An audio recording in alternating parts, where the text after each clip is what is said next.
सोचो, एक सुबह तुम उठो और आसमान में तुम्हें दिखे चमकती हुई रिंग्स पूरी धरती के चारों तरफ। अगर हमारे धरती के पास भी शनि जैसी रिंग्स होती तो क्या होता? यकीन मानो, जवाब थोड़ा डरावना भी है।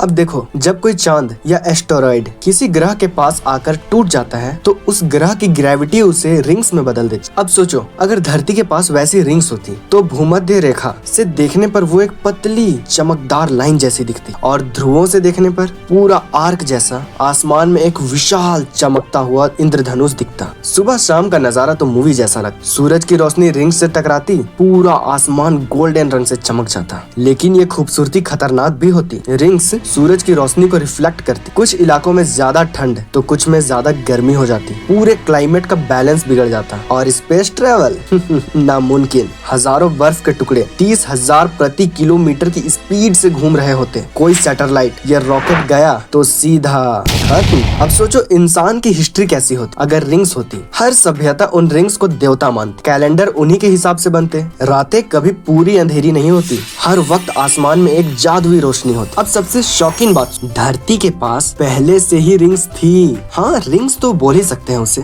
अरबों साल पहले जब एक विशाल ग्रह या कोई एस्टेरॉयड धरती से टकराया तो उसके टुकड़े धरती के चारों तरफ घूमने लगे और वही टुकड़े धीरे धीरे चांद बन गए। और ये इसलिए हो पाया क्योंकि धरती की ग्रेविटी और एक्सेलरेशन के कारण। मतलब हमारी रिंग्स तो आज भी हमारे साथ है, बस अब वो चांद के रूप में दिखता है। तो अगली बार जब तुम चांद को देखो, याद रखना वो तुम्हारी खोई हुई रिंग्स का ही हिस्सा है। अब बताओ कमेंट में, क्या तुम रिंग्स वाली धरती पर रहना पसंद करोगे?